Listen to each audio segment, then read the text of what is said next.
Welcome back. Welcome back. This is the Intelligent Developers, uh, hosted by Andre Bueno and Gerard Delane. And today we have a fantastic gentleman named Vernon Beckford. Vernon, how you doing, man? I'm doing great. Excited to be here with both of you. It's been a while in the making, and I'm a fan, so happy to be here. Awesome, awesome. Welcome, Andre. How you doing, man? I'm doing very well. Thanks for asking. I'm really excited to jump into this conversation. Vernon had spent some time at a number of the different banks on Wall Street, worked in a lot of really interesting roles, and I'm really excited to kind of jump in here. Beautiful, beautiful. So to kick things off, uh, how did you get into real estate, Vernon? Sure. So, like a lot of folks coming up through college, I especially I guess early 2000s was enamored with this idea of like doing these big massive deals, right? So where do you go to do a big massive deal? You go to Wall Street and you can, wear a pinstripe suit and be, in the newspaper and pretend to be a smaller version of Gordon Gekko, right? So but ethically so, legally, um I was excited about the idea of going to Wall Street. I went and had the benefit of doing an amazing program called SEO, Sponsors for Educational Opportunity. And in that process, I did a rotation on the real estate structured finance desk at Credit Suisse. And honestly, Rest I in did peace. rest in peace, CS. But I the benefit of being on investment banking rotation and sales and trading, and honestly, real estate just really immediately struck a chord with me because of all the reasons everybody else loves it. It was tangible. I could actually relate it back to where I was from and to real things happening. It wasn't kind of this very synthetic, esoteric world that kind of just exists on a spreadsheet. And being a political science major, whether I was explicit or implicit about it, there was always an element of like, how does this impact people's lives and like hopefully for the better. And so I squeezed my eyes really, really, really tight and said, maybe there's some way I could squeeze some sort of impact angle through this because, real estate impacts how people live and how people shop and where people work. So if I'm in the middle of that somehow, I'm actually participating in shaping how that works. So so that was something that I wanted to lean into, and I that formed the inception, and I worked like crazy and got a job with that group and stayed there for the first 4 or 5 years of my career, and that was really how it started. And how did you go from, I guess, that opportunity to founding your own company? You did some advisory work where you're doing some valuation and due diligence work for different institutional investors. This was back in '08. Is that right? Yeah, so as early as before college, the idea of starting a business was always very exciting to me. I didn't really know what an entrepreneur meant, but I like this idea of like going out and creating something. And at the time, I mean, I'm still an avid comic book fan. At the time, one of my favorite characters was Batman, right? So this idea of like, somebody who was like kind of like, a, you know, a vigilante at night, but like during the day was like this very successful businessman intrigued me. I was just like, this is the coolest guy in the world. I want to like model my life after Bruce Wayne. So yeah, so for me, that was like a very easy way to kind of live in Bruce Wayne's shoes, start a business. And I did the Young Entrepreneur program at Columbia before I went to Columbia. And so it was all like ready. This is in high school, me trying to figure out a way and a path. So working on Wall Street, provided a ton of exposure. And I think the recession kind of accelerated my path to entrepreneurship, right? Because CS blew up. I found myself one day looking up and saying, wow, like this was an awesome job that no longer exists. The department no longer exists. Do I kind of scrape my way and try to figure it out at another shop? Or is this maybe an opportunity for me to really cut my chops and try this entrepreneurship thing?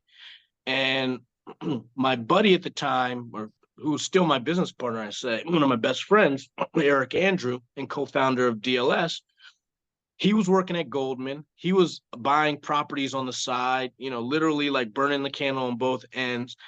And, everyone thought he was crazy. I thought he was brilliant. I was like, I need to do more of what he's trying to do. So we very early used that opportunity, started a business that basically advised buyers of distressed real estate debt.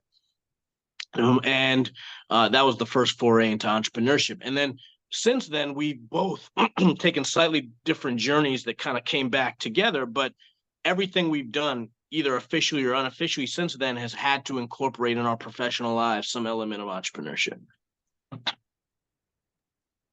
So you got an excellent education, sir.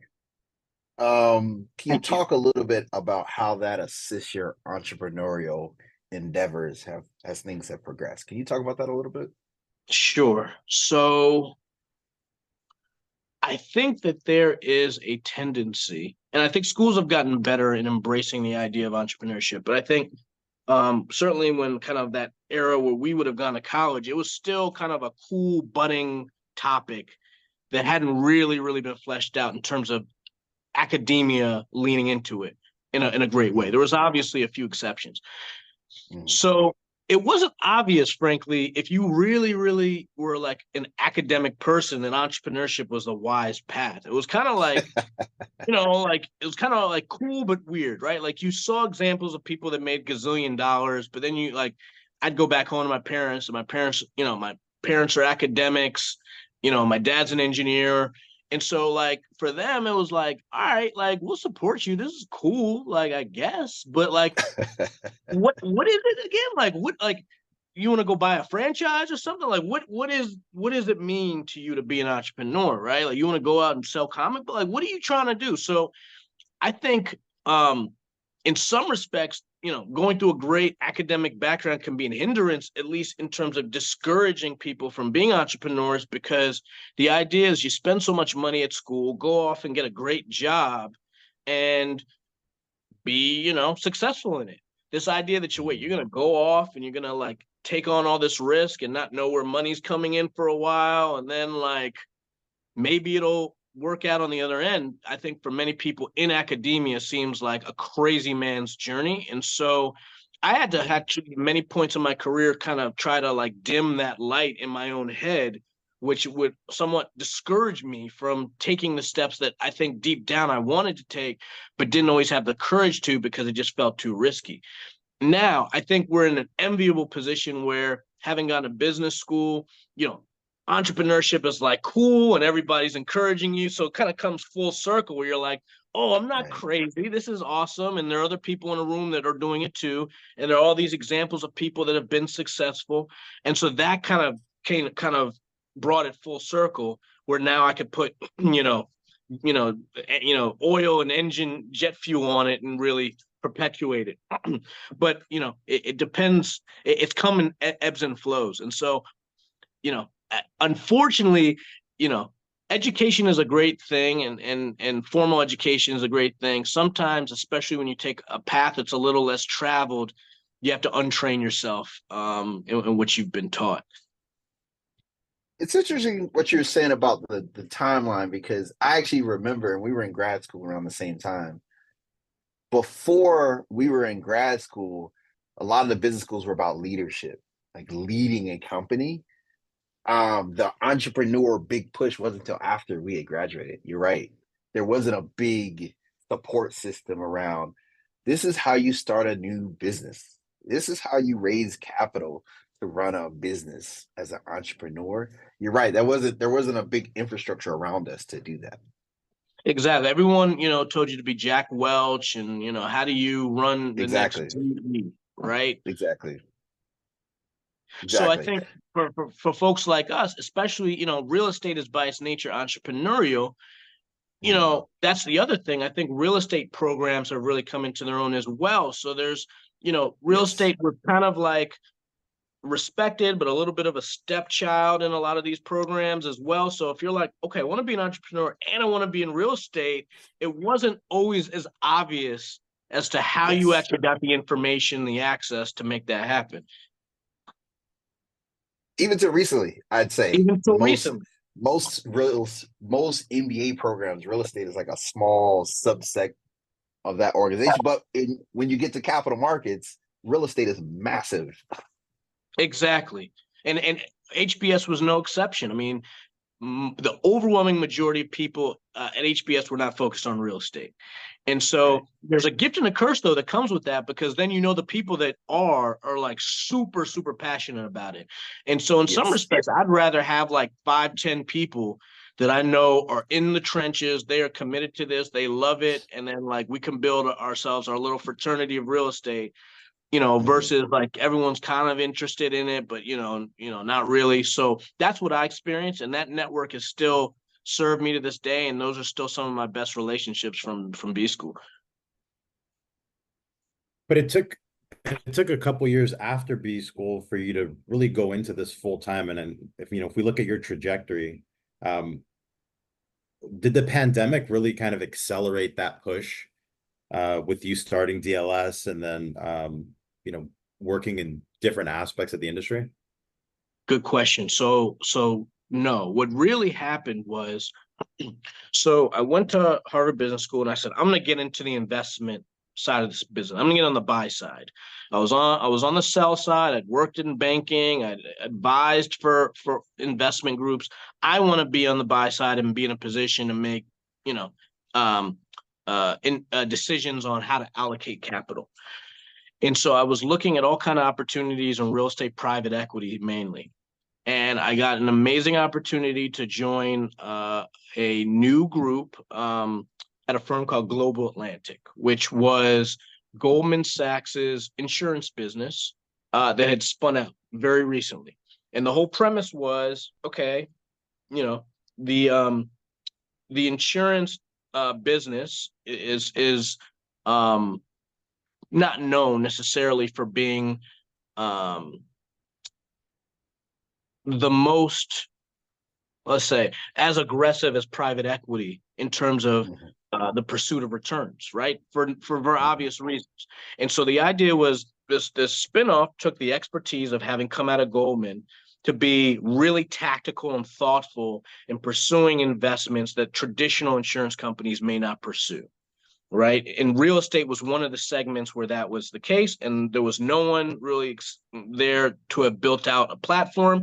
So I was one of the first people that got invited into that to help build a real estate platform. Amazing experience. We had the opportunity to do a lot of things. We were buying real estate securities. So one day I'm on the Bloomberg trading. We had alternatives. So we were making loans. So I was originating loans one day. We were buying loans from folks, so there was loan syndication.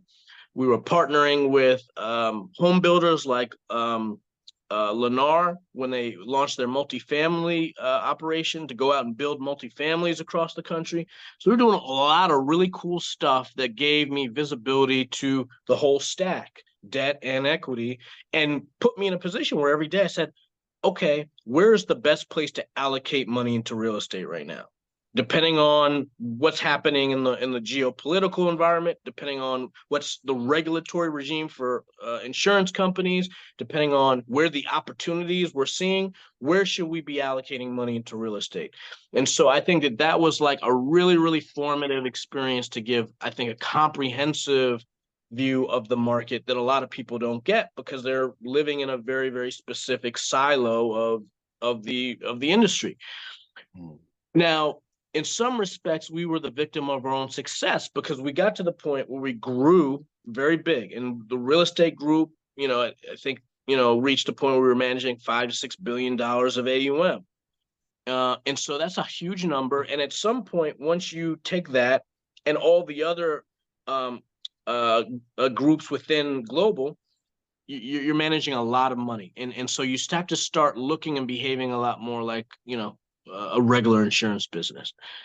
That wasn't as exciting for me as building something at the ground floor and being a part of that daily decision of, okay, where's just the best place to invest, right? There's just a whole bunch of other considerations that come with maturing to that size. I knew I wanted to get back to my entrepreneurial roots. I knew that there were opportunities to deploy capital in ways that weren't being done because the big, companies just can't focus on, frankly, smaller and mid-sized opportunities that were really exciting to me. And I'd get calls from my buddies and they'd be like, hey, I'm buying this 30-unit multi and I'm doing this and that. And I'm getting excited about it. But that's the kind of stuff you just wouldn't be able to focus on at a firm that big. So I was like, I need to bridge that gap. I need to find a way to get into those opportunities.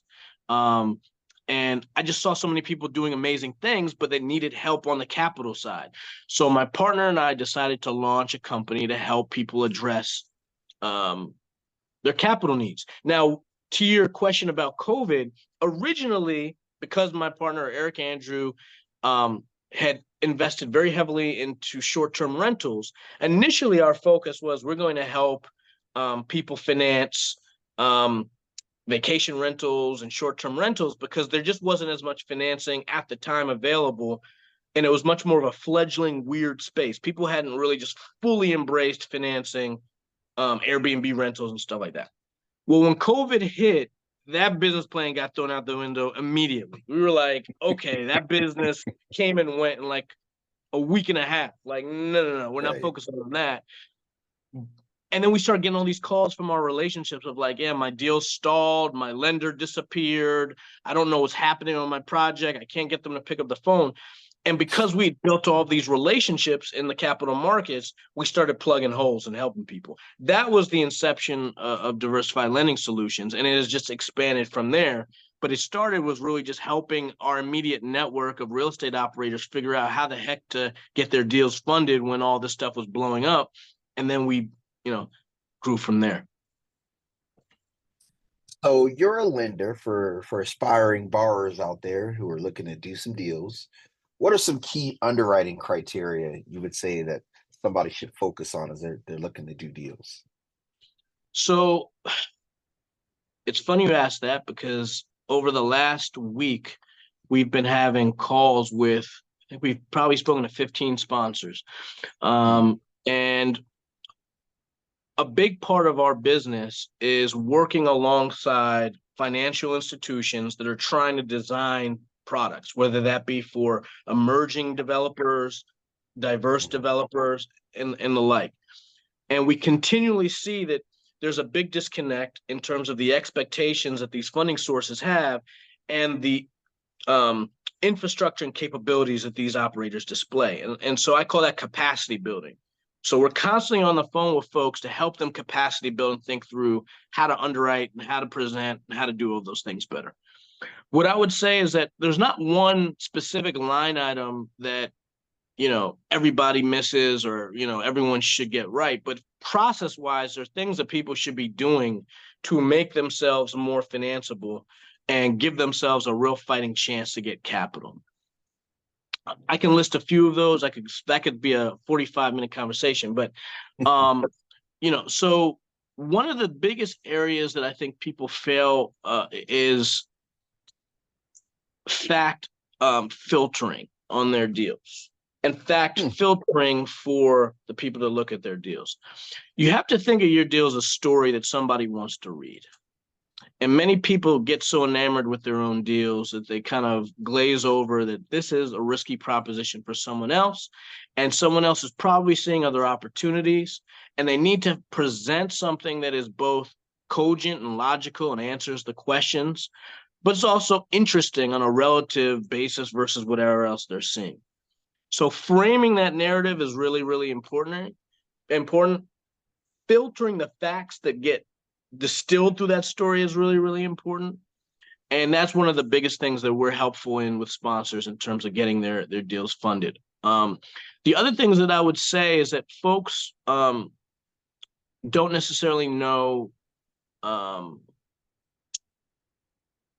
to adjust quickly enough to the nuances of today's market. The deal you underwrote last year should not look the same today. The market is not the Right. same as it was a year ago. And so Mhm. one of the biggest things I also see is people submitting stale, underwriting that doesn't actually account for the nuances of today's reality. And when I see that, you know, on the other side of the table, I'll either say this person thinks that I don't know what the world looks like, or they don't know what the world looks like. And either case is not good. It's not a good answer. So that's something else that we're very, very mindful of. If you are looking for financing, I'm taking it for granted that you are on the ground expert in whatever thing you specialize in. Show me that you know what's happening in the market. Doesn't mean that you know what's happening in every other aspect of the industry. If you are a multifamily value add operator in Atlanta, show me that you understand that submarket better than anyone else, and that you understand your deal, and we'll start from there. That's one of the biggest piece of advice I would give folks. And, kind of touching on this point on capacity building, you started a company, Emerge Real Estate News. Are you using this platform to really train up that entrepreneurial demographic? Yes, absolutely. And you're reading my mind. So when we think about capacity building, it's so critical. People, I kind of throw my head against the wall, because it's like this constant thing where, like, everyone's trying to find where the money is. Where's the money? And they go, and there's 1, 2, or 3 funding sources that like do some marketing, and everyone goes to those 2, 3 guys, and invariably 95% of them get told no, get discouraged, and everyone sits back down again and waits for the next guy to raise their hand. And so I'm like, that's just not going to get us where we need to go. We need to be in a position where we broaden our thinking and we broaden our scope of information, such that we're sharing information with each other and collectively growing bit by bit, brick by brick. It's not going to be an overnight messiah funding source that comes in and suddenly changes the game for everybody. So the first step in that is, how do we educate ourselves? How do we empower ourselves? How do we open doors for ourselves and our own members of our real estate community? And that's what Emerge is. Very simply, it's a publication designed for small, diverse, and emerging sponsors to help people figure out how to scale their businesses and expand their access to capital. And we will tell stories of all the amazing operators that are doing cool things, getting deals done, how they did it, issues that they faced, in an attempt for them to learn from each other, but also dispel this notion to the larger institutions that we would love to fund these guys, we just don't know where to find them. No. We'll give you 20, 30, 40 examples of people that are doing women-owned businesses, Black-owned businesses, Latino-owned businesses, just rural businesses, veteran-owned businesses, and pick your, whatever your sweet spot is. And in doing that, we really want to lower the bar and not make this such a, impossible kind of undertaking for most businesses to achieve any level of scale. Fantastic. So, staying on that topic, if you wanted to educate 21-year-old Vernon, what advice would you give that young man today?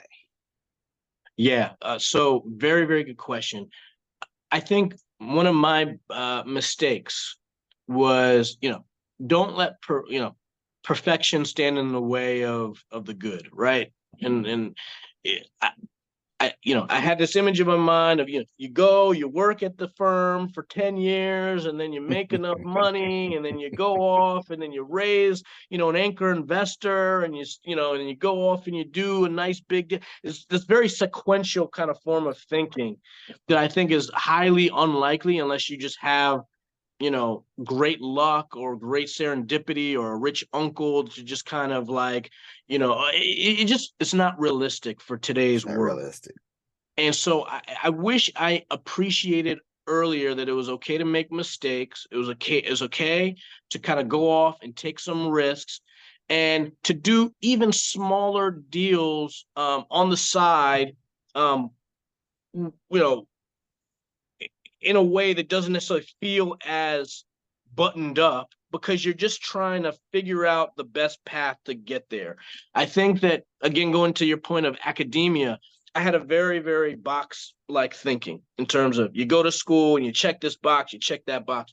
And that helps sometimes you make sense of the world, but that's not necessarily how the people who really got to the place you're trying to get to got. So, I think for me specifically at 21, I would have given myself more room to take chances, more rooms to make mistakes, and not feel like this the end of the world and everything is going to live and die by every decision. Excellent, excellent. By the way, I believe you're our second guest from New Rochelle High School. Something in the water over there. Wait. See now.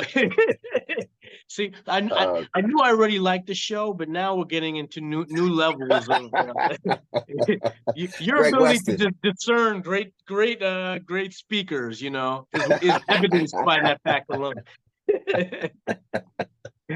Amazing, amazing, amazing. So, brother, thank you, man. We really appreciate you coming on and sharing your wisdom and knowledge with our listeners. Thank you. We can do it. Thanks for having me.